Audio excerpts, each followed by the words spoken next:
Black college student skipped an exam to help a billionaire, then a helicopter landed in her backyard. Did you really think that saving a stranger on the street would make you a hero? Dr. Patricia Costa, dean of the medical school, tore Camila's appeal papers in half and threw the pieces on the floor. People like you only know how to beg for exceptions. You don't belong here. Camila Santos, 21, still wearing the blood-stained lab coat from 3 days ago, stood in the luxurious office trying to process what she had just heard. 4 years of perfect grades, 2 scientific initiation scholarships, a childhood dream of becoming a doctor, all thrown away because she chose to save a life. Your scholarship has been cancelled. You have 48 hours to pay the tuition fee of 28,000 reis, or you'll be expelled permanently. Patricia didn't even look up from the papers on the table. Next. Camila felt the tears burning, but she didn't let a single one fall. Her grandmother always said, "Cry at home, daughter. On the street, maintain your dignity." She picked up the torn pieces from the floor and left without saying a word. 3 days earlier, Camila was rushing to the most important exam of the semester when she saw the woman lying unconscious on the sidewalk. Blood was dripping from her head, her lips were purple, and she had no detectable pulse. At least 50 people walked right by, some even taking pictures to post on social media. Camila dropped her backpack on the dirty sidewalk and knelt down. First aid techniques she had studied for years were finally being put into practice. Cardiopulmonary resuscitation, bleeding control, correct positioning to avoid spinal injury.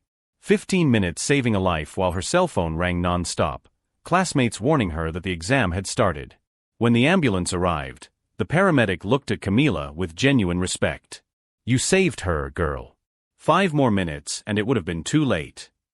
Camila arrived at college 40 minutes late. The classroom door was locked, professors refused to accept her explanation, and the administration was inflexible. Policy is policy. There are no exceptions. Now, walking down the hallway after the humiliation in Patricia's office, Camila felt the weight of an injustice that went far beyond her. How many other poor black students had been expelled for not following the rules, while the children of wealthy doctors got second, third, fourth chances? But there was something in Camila's eyes that Patricia couldn't break. A quiet determination, as if she knew this story was just beginning. Maybe it was intuition. Maybe it was the experience of someone who grew up facing seemingly impossible obstacles. What Patricia Costa didn't know was that the woman Camila saved was not just any stranger. And in 72 hours, a helicopter would land in the backyard of the simple house where Camila lived with her grandmother, bringing a twist that would turn that injustice into the greatest lesson the city's most elite medical school had ever received. If you are following this story and want to find out how a seemingly defeated student managed to turn the tables, don't forget to subscribe to the channel because what follows will show that underestimating those who have the courage to do the right thing is always a very costly mistake. Camila walked through the college parking lot carrying a box with her belongings from the lab. 3 days after her summary expulsion, the humiliation continued. Patricia had spread the word to the entire faculty that the problematic scholarship student had finally shown her true colors by abandoning her academic responsibilities. "I always knew she couldn't handle the pressure," commented Dr. Fernando Alves, professor of anatomy, loud enough for Camila to hear as she walked down the hall. "These inclusion programs only bring in unprepared people." The worst part wasn't the expulsion itself. The worst part was discovering that Patricia had called other universities in the region, warning them about Camila's problematic history. 3 colleges had already rejected her transfer before even looking at her grades. Patricia's network of influence extended far beyond what Camila imagined. In the simple house where she lived with her grandmother Conceição, Camila found piles of bills on the kitchen table. Without the scholarship, she not only lost her dream of becoming a doctor, she also lost the 500 reis a month that helped with expenses. Her grandmother's pension barely covered the rent. "Honey, you did the right thing," said Conceição, pouring watery coffee into chipped cups. "Your mother, God rest her soul, died because the doctor at the clinic said that back pain in a maid was normal. If you had let that lady die to take a test." Camila hugged her grandmother and for the first time in 3 days let the tears fall. But there was something different about those tears. It wasn't despair, it was anger. A cold, calculated anger that grew with each new injustice she discovered. What Patricia didn't know was that Camila had spent the last 4 years documenting everything. Every prejudiced comment disguised as academic feedback, every opportunity denied, every time she saw white classmates get second chances that were never offered to black students. At 15, when her mother Rosangela died due to medical negligence, Camila didn't just promise to become a doctor. She promised to change a system that treated people like her as disposable. For years at the city's most elite college weren't just about studying medicine, they were about studying the enemy. Camila turned on her old laptop and opened a folder called Justice Project. Inside were hundreds of meticulously organized files. Screenshots of WhatsApp group chats where professors made racist jokes. Audio recordings of meetings where they discussed lowering the bar because of quota students. Documents showing how scholarships were redistributed to more suitable candidates. But the most important file was protected by a double password, a 43-minute recording of a university board meeting where Patricia openly admitted that she preferred to maintain the traditional standard of the institution, even if that meant discouraging certain candidates. The phone rang. Unknown number.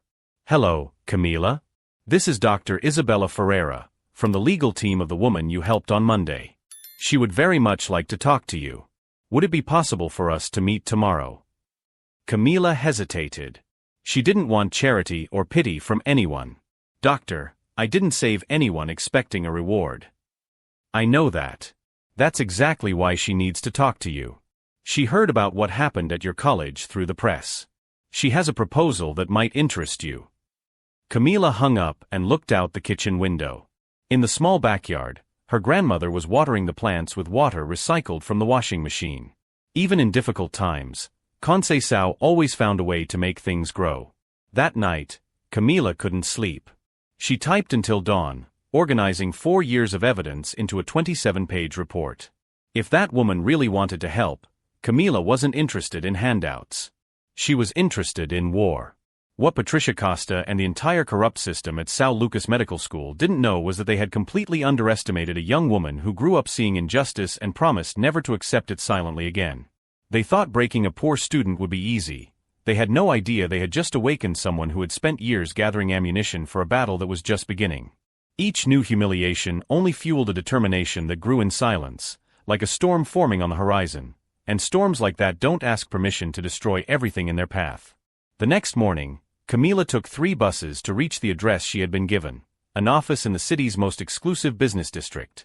The contrast was striking, she in her patched jeans and worn sneakers, walking through marble corridors where every square meter cost more than her entire house. The woman waiting for her in the meeting room was not what Camila expected. Victoria Almeida, 52, elegantly combed gray hair, a scar still visible on her forehead, a determined look in her eyes. At her side was Dr. Ricardo Mendez, a lawyer specializing in human rights, known for taking on impossible cases against large corporations. Camila, thank you for agreeing to meet with me. Victoria stood up, extending her hand. I am Victoria Almeida, CEO of Almeida Holdings Group. You saved my life. Camila almost choked. Almeida Holdings Group, the multinational corporation that controlled hospitals, universities, and foundations across the country. The woman she had rescued on the street controlled a 20 billion real empire. Ma'am, I don't want charity, Camila said bluntly. Victoria smiled for the first time. Great, because I don't offer charity. I offer war. She pushed a tablet across the table. I've spent the last 3 days investigating your college. What I found made me sick. On the screen, detailed spreadsheets showed systematic patterns. Over the past 5 years, 89% of black students who requested emergency exam transfers were denied, while 94% of white students in similar situations received silent approval. Your Dr. Patricia Costa didn't just destroy your life, she did it as part of a deliberate pattern to expel black and poor students, Victoria continued. But here's the interesting thing, she doesn't know who I am. Dr. Mendez opened his briefcase. We have evidence that Patricia received bribes from wealthy families to secure approvals for mediocre children. 3 million in an offshore account over the past 2 years. We are preparing complaints to the public prosecutor's office, but we need more internal evidence. Camila felt her heart race. It was exactly what she needed to hear. I have the evidence, she said calmly. She opened her old laptop and showed them the organized folders. 4 years of meticulous documentation. Secretly recorded conversations, screenshots of private groups, leaked emails, financial reports that had disappeared from previous investigations. Victoria and Dr. Mendez exchanged impressed glances as they browsed through the files. "My God," Victoria murmured. "You collected all this yourself?" "Since the first year. My mother died because prejudiced doctors ignored her symptoms. I swore that if I ever had power, I would use it to change the system. I just didn't know that day would come so soon." At that moment, Victoria's phone rang. She answered it on speakerphone. "Victoria? This is Marcos from the press office. You need to see this." "What happened?" "Patricia Costa just gave an interview to the university newspaper. She called Camila Santos an example of what happens when we lower academic standards to please social movements.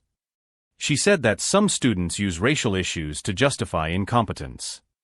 The silence in the room was heavy. Camila felt tears of anger burning, but she didn't let them fall. "She just committed professional suicide," Dr. Mendez said coldly. "This is racially motivated public defamation. We have her now." Victoria stood up. "Camila, how would you like to respond to that?"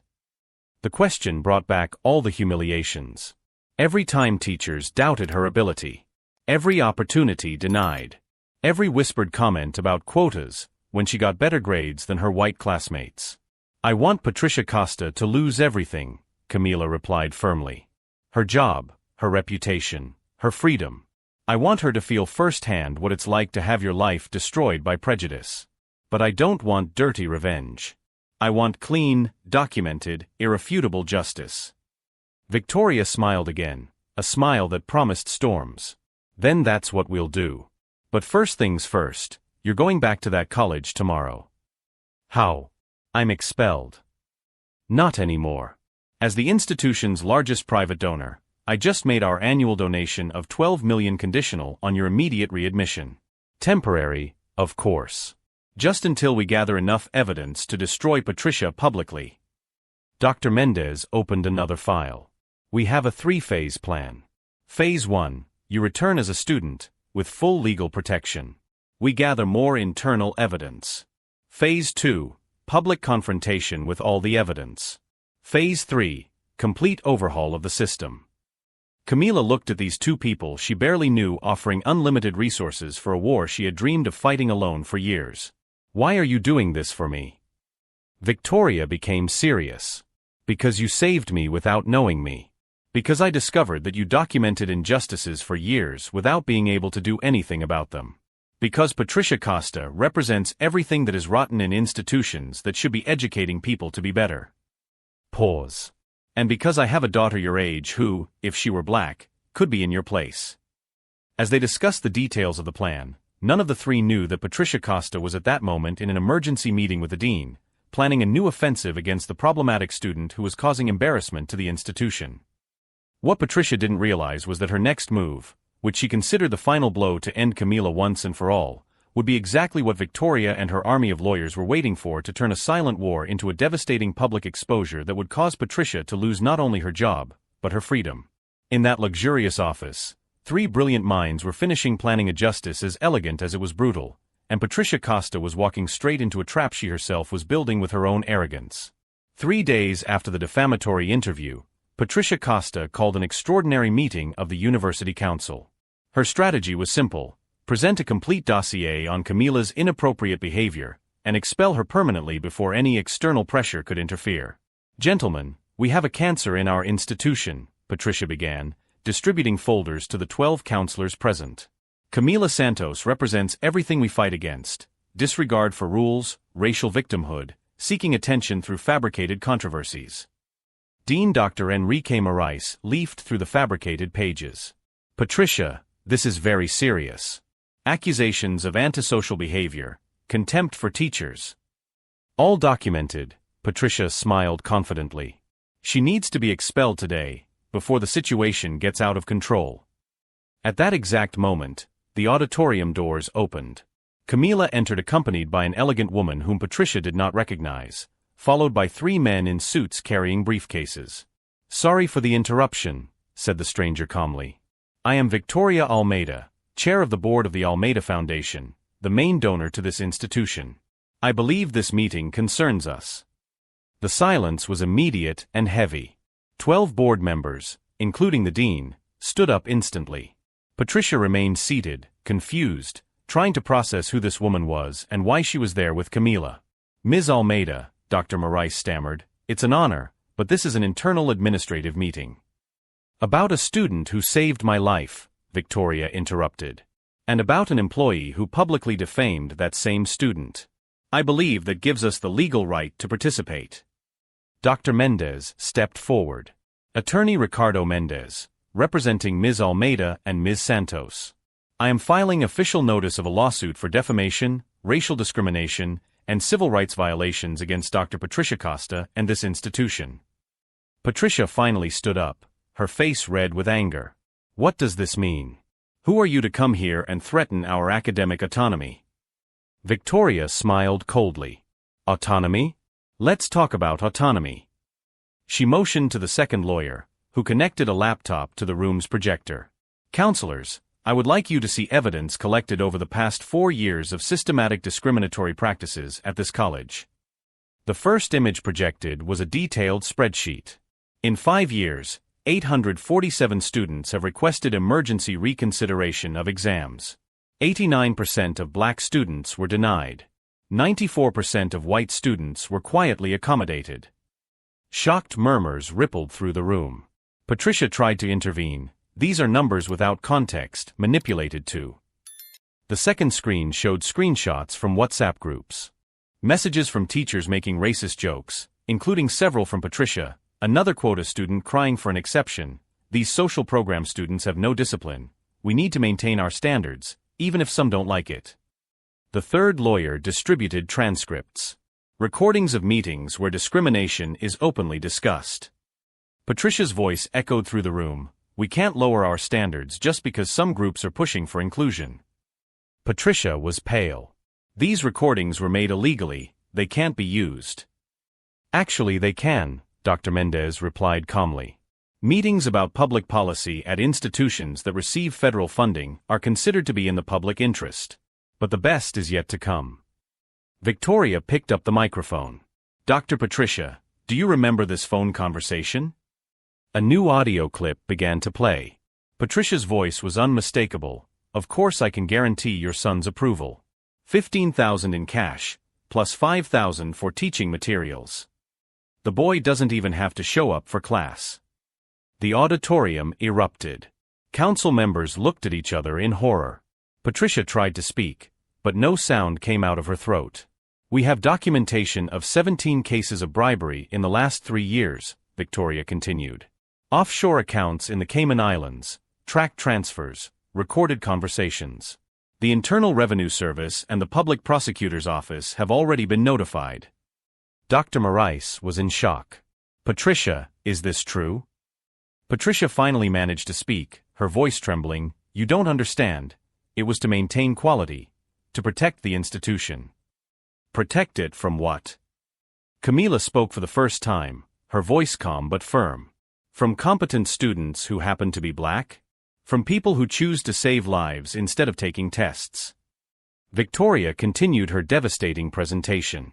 For 4 years, Camila meticulously documented every injustice, every prejudiced comment, every opportunity denied. Every time they saw mediocre white students get chances that exceptional black students never had. The screen showed Camila's grades: 9.8 average, 3 scientific publications, 2 research grants, class leader for 2 consecutive years. Next to them were the grades of 5 white students who received special consideration from the administration, averages between 6.2 and 7.1. And now Victoria looked directly at Patricia. "I'm going to explain who I am and why this matters so much to me." Dramatic pause. "A week ago, I had a brain aneurysm on the street. Right here." She touched the scar on her forehead. "Dozens of people walked past me. They took pictures, posted them on social media, and went on with their lives." Absolute silence. Camila Santos stopped. "She missed her most important exam, risked her future, saved my life. And this institution punished her for it." Victoria's voice was charged with controlled emotion. "When I found out what happened, we investigated further. What we found was a rotten system, run by people like Dr. Patricia Costa." Patricia tried one last card. She's buying justice. Using money to intimidate our institution. Victoria laughed, a sound as cold as ice. Buying? Dr. Patricia, our foundation donated $12 million to this university last year. We fund scholarships, equipment, salaries. Including yours. Deadly pause. I'm not buying justice. I'm ensuring that our money does not fund institutional racism. The dean stood up, trembling.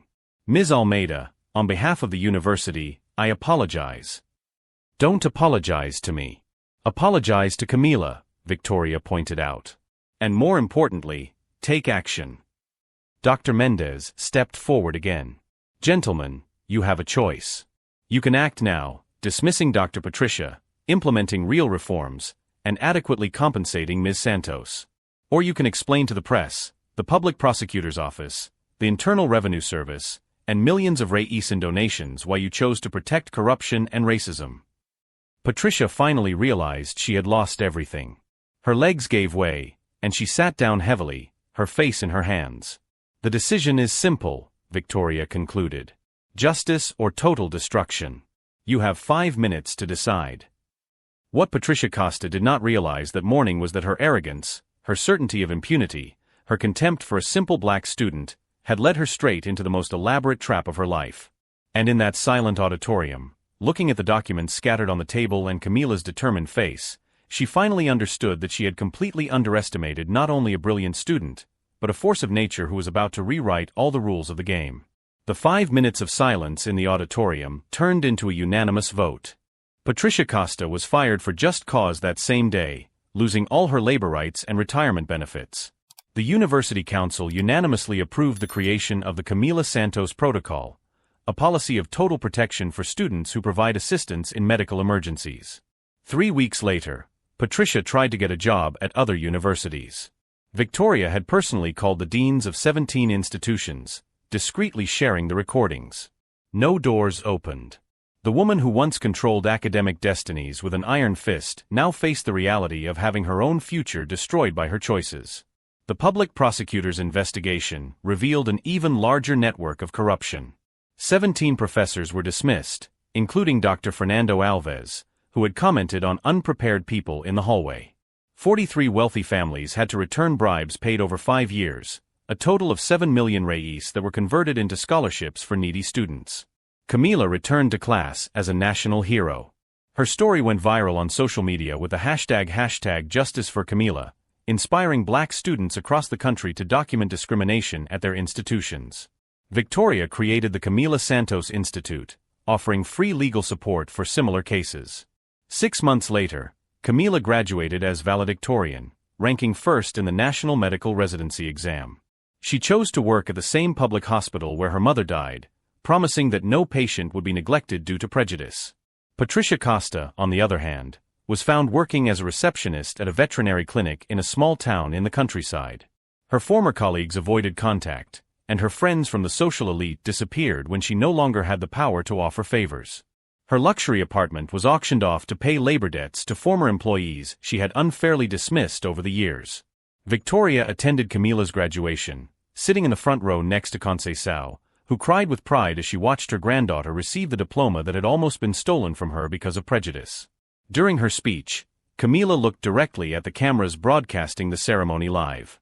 "A year ago, a woman tried to convince me that I didn't belong in medicine because I am black and poor.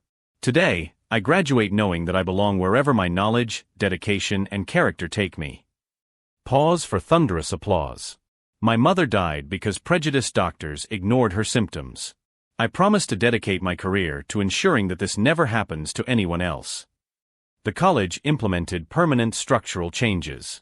The new dean, Dr. Marcus Silva, the first black person to hold the position in the institution's 127-year history, created an ethics committee with a majority of black and underprivileged students. Pass rates by race began to be published every 6 months, under penalty of federal investigation. 2 years later, Camila specialized in emergency medicine, becoming the youngest doctor promoted to head of the municipal hospital. Her protocols for equal care were adopted in public hospitals in 3 states, literally saving thousands of lives that would previously have been lost due to discriminatory negligence. Patricia never recovered financially or socially. She tried to sue Victoria for persecution, but lost when the lawyers presented the original recordings proving corruption. She had to pay court costs that left her even more in debt. Her own lawyers abandoned her when they discovered that she had lied about the evidence in her possession. The final irony came when Patricia needed emergency care after suffering a heart attack. By coincidence, she was taken to the hospital where Camila worked. The young doctor, faithful to the Hippocratic Oath, provided the best possible treatment, saving the life of the woman who had almost destroyed her future. When Patricia woke up in the ICU and recognized the doctor who had treated her, her eyes filled with tears of belated shame. "Why did you help me?" she whispered. Camila adjusted the four with steady hands. "Because doctors save lives, regardless of who the patient is. That's what separates people like me from people like you used to be." Victoria visited Camila monthly, following her meteoric rise in medicine.